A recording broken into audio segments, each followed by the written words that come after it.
What's good? What's good? So before anyone who disagreed with AOC was considered alt-right or far right, there was a really cool cultural conversation occurring around the idea of the Matrix and the presentation of the red pill and the blue pill. Unfortunately, the culture wars have distracted us from that conversation because now all you have to do to discredit or dismiss something is associate it with the alt right or the far right. And then it loses its steam because of the social stigma attached to said attack.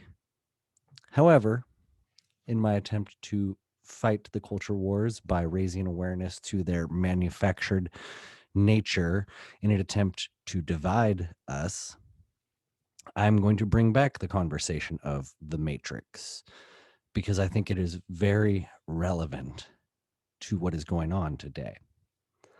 You may or may not know this, but the movie, the script, the original Matrix was inspired by this book, Simulacra and Simulation by Jean Baudrillard. I butchered his last name, but a French postmodernist philosopher. I'm going to do another video where I read a chapter of this book. Be warned, it is very pretentious and word salady. For some reason, intellectuals are just so fucking pretentious. I'm not an intellectual, but I'm a little pretentious as well. So that's projection. I understand. However, bringing back the point of the Matrix, what is the Matrix? The Matrix is the aggregation of all the systems that run our universe, but on the level of the planet, let's just look at the planet. The aggregation, so the summing of, if you could, from a meta level, just look at everything, that would be our systems of power, that would be our social structures, that would be how we use the material world around us, which is part of, you could say, like modernity. So this idea that we have conquered the planet for the betterment of mankind. However, we're also killing the planet in the process. And that's driven by human nature. So the psychological systems of human operating systems, humans are friggin' wildly complicated and fascinating and frustrating. And that's what makes the idea of philosophy really, really necessary. Because without philosophy, you get religion.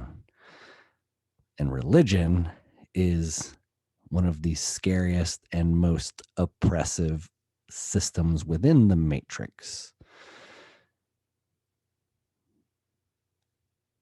When you have an absence of philosophy and religion, you get the state, which is equally as scary as religion, because they are both entities that seek to control your mind, that seek to steal your soul, that seek to remove your agency. And so in the Matrix, the red pill, blue pill metaphor is very similar to, and in the movie, if you've seen the movie, when he takes the red pill, he looks in a mirror, and then the mirror consumes him. It literally consumes him. It's very much, to me, a metaphor of looking at yourself in how you have existed within all of the systems, whether it's intentionally, so consciously or unconsciously. I talk so much about consciousness. So look in the mirror and look at how you have consciously and unconsciously existed in and perpetuated these systems. Some of these systems are bad, some of them are good. But then when you look at how some of these systems are intentionally designed and made, and then you look at how some of these systems are bad and that they are intentionally designed to be bad, and you're like, whoa, what the heck is going on? And then you begin to connect the dots of how all these systems work together, maybe not even intentionally, but by virtue of competing for the same resource, that resource of your soul. It allows for the battle to happen. All the while we're being distracted. And that's one of the big things, one of the big themes in the book and then in the movie as well, is not paying attention or not being plugged in to what's really happening, the true reality. When you think of all the propaganda that we are inundated with in our social media, in our news media, in our education systems, coming from our governmental institutions, the reality that we have been presented with, that technology has allowed us to expose, is fracturing. So we add in the pandemic, we add in this time where people have been forced to sit with themselves more. And it seems people are going in two directions, one of two directions. They're digging their heads further into the sand, engaging in avoidance and distraction activities and behaviors, drugs, alcohol, pornography, hedonism. Um, Not to say hedonism at times isn't good, but it's become the purest and most constant pursuit. It's those pleasure centers need constantly activated to distract people from what's going on. Or there are people who are waking up and who are seeing what's really going on. They're seeing how they have been unconsciously perpetuating systems that they don't want to, but they're seeing this in a way where they're not hating themselves. there's they're not using this self-hate and this guilt to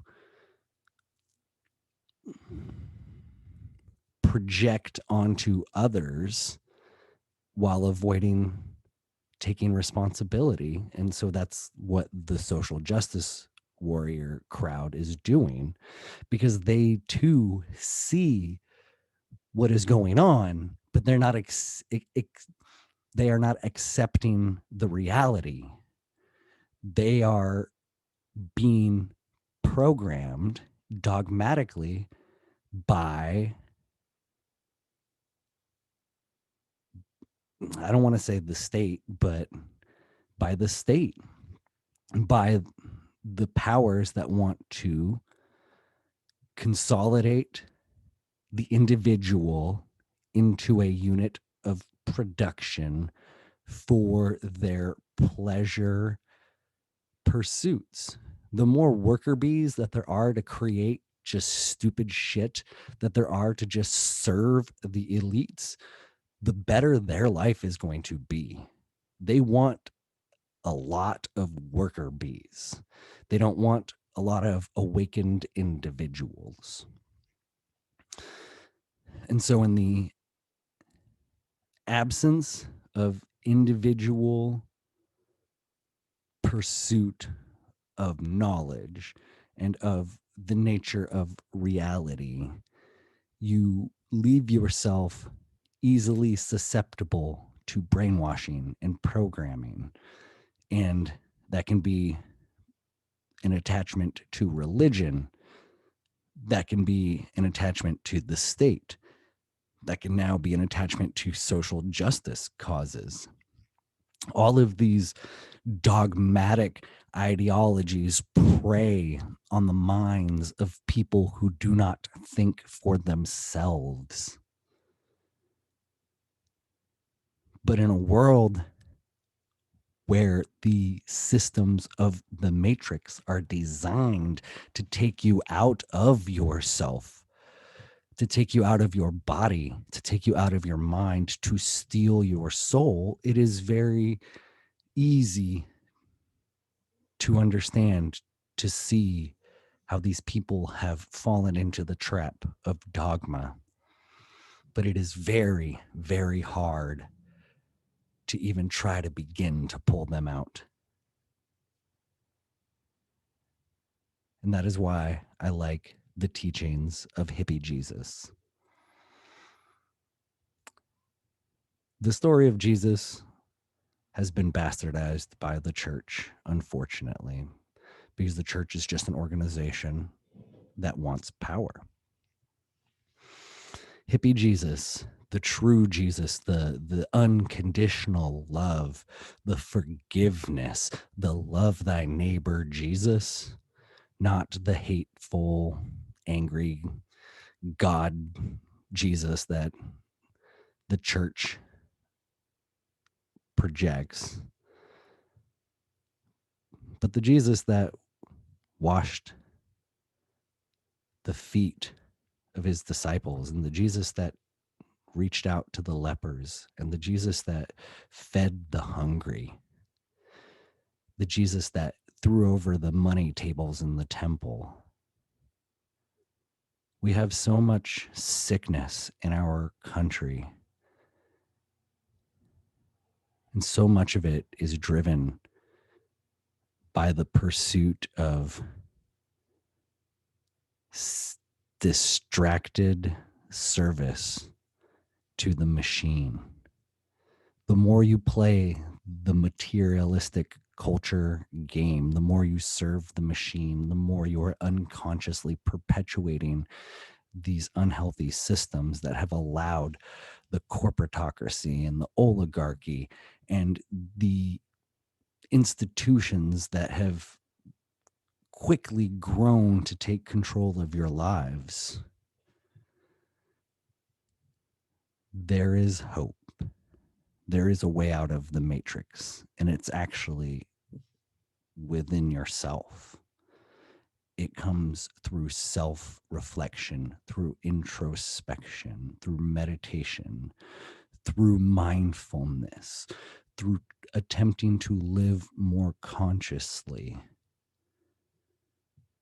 It's going to be a long battle. The revolution is going to be an individual revolution.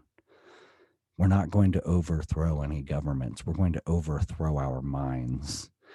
And when we overthrow the programming and teach others how to do so as well, the systems will just die as a result of starvation, because we are going to stop feeding them. It's not about changing the system. It's about changing how you live within the system. We build the world around us. We manifest our realities. And together, with love and compassion and forgiveness and unity, we can begin this revolution. Together, we can unplug from the matrix. Together, we can bring about the new earth. There is hope for humanity, and it starts with you.